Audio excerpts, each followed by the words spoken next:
Yo Bakayalo Konoyalo, en attendant la sortie du chapitre 1053 de One Piece, il est temps de faire un petit bilan à propos des puissances, des grandes puissances de One Piece. Oui, quelle est la puissance d'un amiral? Quelle est la puissance des 4 empereurs? Quelle est la puissance de la marine? Quelle est la puissance d'un Shichibukai? Comment ça se passe? Pourquoi il y a un équilibre mondial? Oui les amis, on va parler géopolitique, on va parler puissance, on va savoir pourquoi il y a cet équilibre, et pour ça, rien de mieux que de regarder un véritable article qui se trouve sur Wikipédia. Je vous mets la source en description. Oui, vous allez voir, c'est très intéressant. Allez hop, c'est parti, on regarde ça. Et puis vous allez comprendre tout de suite, parce que moi j'ai trouvé ça super intéressant. Wikipédia est vraiment très bien écrit. Donc, situation géopolitique actuelle. A priori dans le manga, les pirates et la marine voguent sur toutes les mers du monde. Les plus forts sont sur Grand Line. Les seconds poursuivant sans relâche les premiers. C'est-à-dire que la marine est moins puissante, mais poursuit toujours les seconds, ça veut dire qu'ils poursuivent toujours les pirates. Et les plus forts, bah, vous le connaissez, hein, c'est les empereurs, ils sont sur la deuxième partie. On peut cependant clairement définir 3 pôles de puissance qui se partagent dans le monde. Les 4 empereurs, pirates qui gouvernent le nouveau monde, et donc la piraterie. La marine, sous les ordres du gouvernement mondial, dirige les 4 océans ainsi que la première moitié de Grand Line. Donc, on a d'une partie les 4 empereurs sur le Nouveau Monde, et de l'autre, tu as la marine. Et les 7 grands corsaires qui étaient les alliés du gouvernement mondial avant que l'ordre soit aboli.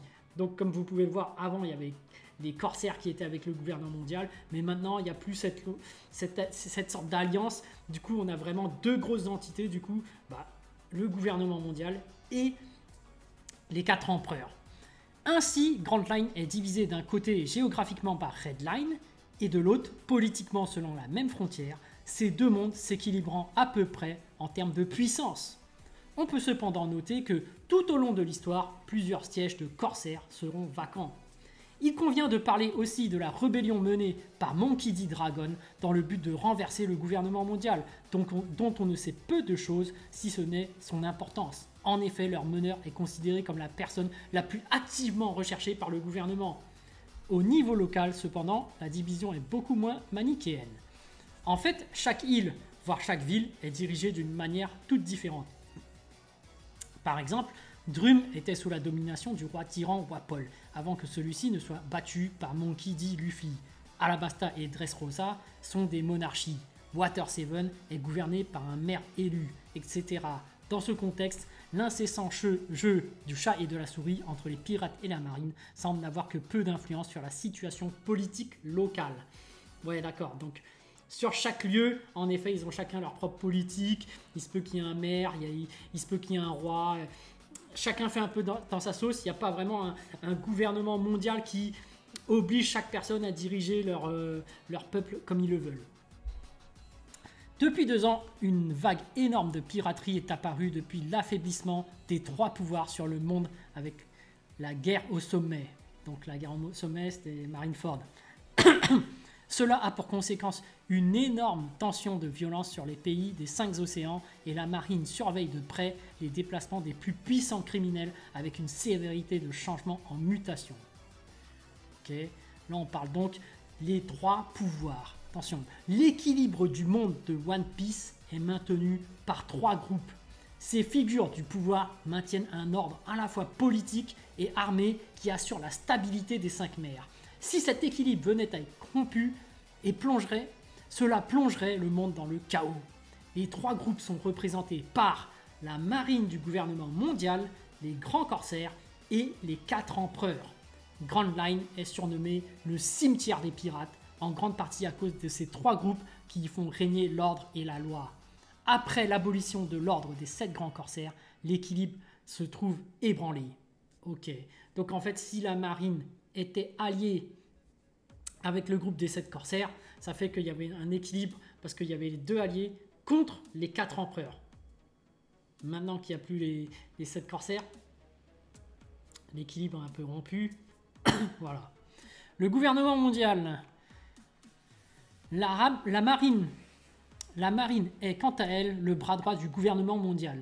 Elle suit une hiérarchie stricte, mais pourtant simple, car calqué sur le monde militaire tel que nous le connaissons, au sommet de la hiérarchie se trouve le chef d'état-major des armées qui a le rang de généralisme. L'amiral en chef et les 3 amiraux. Viennent ensuite différents niveaux de grade, dont notamment dans l'ordre vice-amiral, sous-amiral, contre-amiral, colonel, capitaine, enseigne, lieutenant, sergent-chef, sergent et matelot. La marine suit une loi radicale, la justice absolue. Sa mission est de protéger les populations, mais également de veiller aux intérêts du gouvernement mondial lorsqu'il s'agit de poursuivre ceux qui violent les lois du gouvernement comme les pirates ou les criminels en tout genre, mais cela implique aussi les arrestations de personnes accusées de complicité, c'est-à-dire tous ceux qui refusent de s'affilier avec ce pouvoir politique. En effet, même ceux qui refusent simplement de reconnaître son autorité deviennent automatiquement ses ennemis, car refuser sa tutelle est un délit en soi et ils sont donc chassés par la marine. Le gouvernement mondial est composé de plusieurs autres corpus à côté de la marine, dont notamment les unités Cypherpol chargées de l'espionnage et du renseignement. Il y a 8 groupes numérotés CP1 jusqu'à CP8, plus un deuxième, le CP9, un autre nommé CP0, tenu secret car obéissant aux plus hautes instances dirigeantes. Donc on a vu le CP9, on a vu le CP0 dans le dernier arc de Wano, voilà. Donc oui, nous on est au niveau de Wano. Tenu secret car obéissant aux plus hautes instances dirigeantes. Donc ils sont vraiment dans le secret. Ils seront largement impliqués dans toute la saga Water 7, ça on parle du CP9. Les juges d'Enies Lobby et les gardiens de la prison d'Impel Down, ok.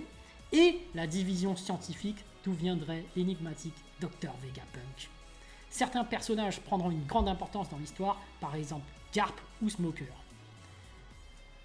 L'incessante lutte entre les pirates et la marine a conduit cette dernière à fixer des primes sur la tête des pirates les plus recherchés.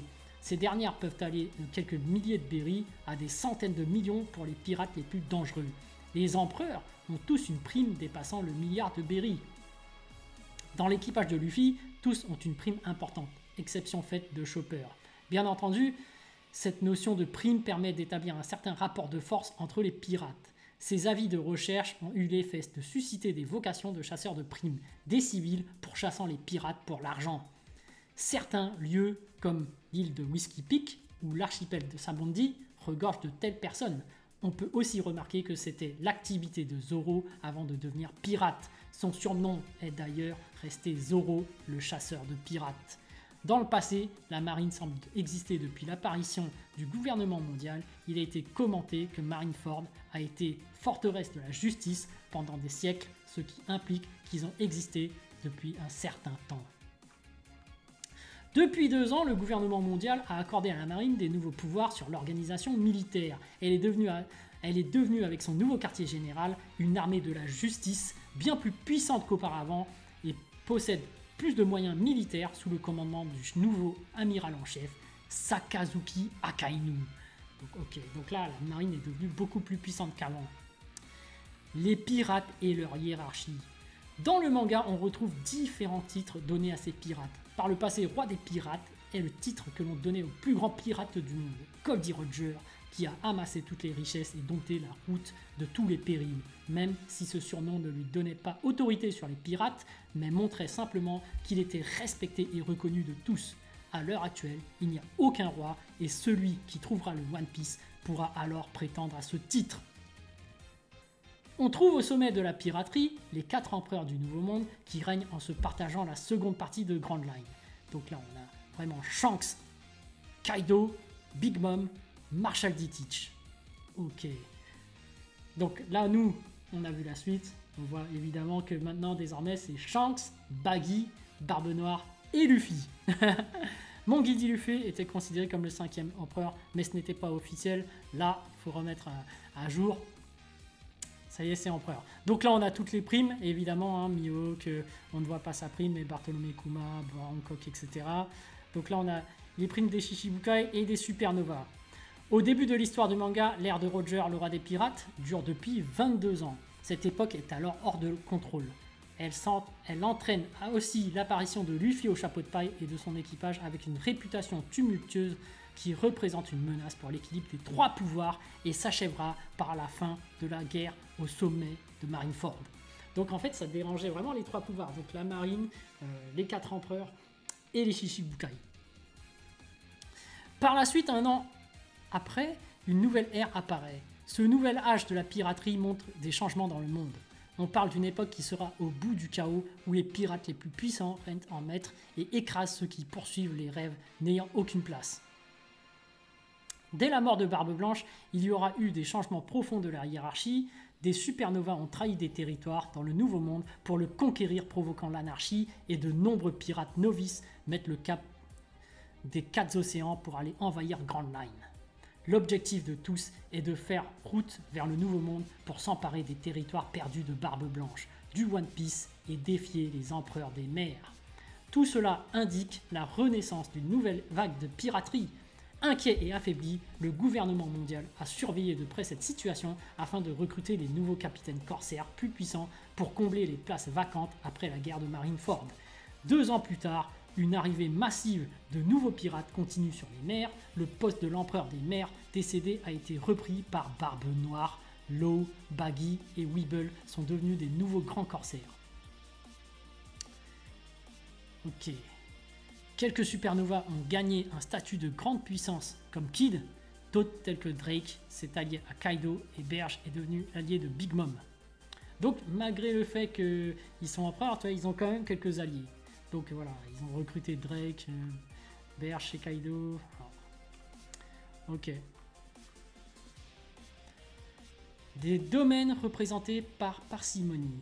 Donc l'économie, la monnaie officielle utilisée sur tous les océans du globe est le berry. Bon, eux, ils n'ont pas ce problème par rapport à nous. Nous, c'est qu'en Europe où il y a l'euro. Le système économique est cependant suffisamment robuste pour pouvoir convertir des richesses en berry. Comme feront Luffy et son équipage à Water 7, il n'existe pas de taux de conversion officiel, mais le manga étant écrit au Japon, on retrouve plusieurs similitudes avec le yen. Si on considère que le yen et le berry ont une valeur proche, 100 berry vaudrait approximativement 1 euro. On peut cependant noter qu'une autre monnaie a cours sur les îles célestes nommée Extol. Ah oui, d'accord, oui, c'est vrai.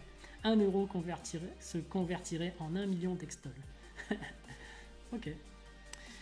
Au niveau scientifique, le domaine scientifique est quant à lui développé. Une des premières sciences décrites dans One Piece est la médecine, dont le royaume de Drum possède un échantillon des plus brillants spécialistes. Le docteur Hawkback, un des plus grands médecins du monde, a mis au point une méthode de restauration des corps qui, coupée au pouvoir de Gecko Moria, permet de ramener des gens à la vie, ou plus exactement de créer des zombies. Le gouvernement mondial accorde une place importante à la science, notamment avec sa division scientifique.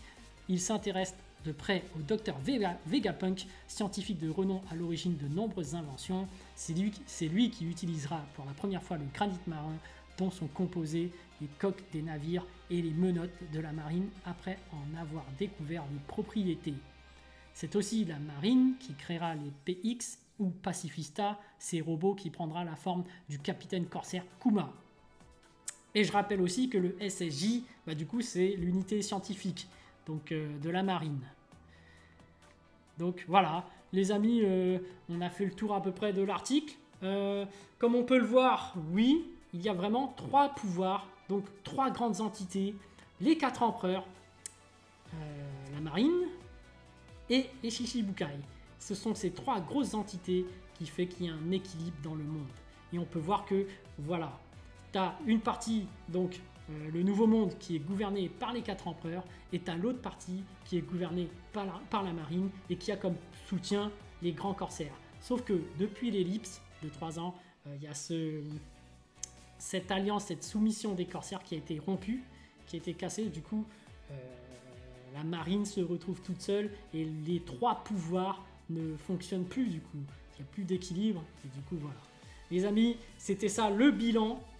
On a pu voir aussi dans les événements actuels que la marine du coup a plus ou moins échangé la place des corsaires par le SSJ, donc l'entité scientifique, ce qui ferait que la marine serait 2 grosses entités des 3 pouvoirs.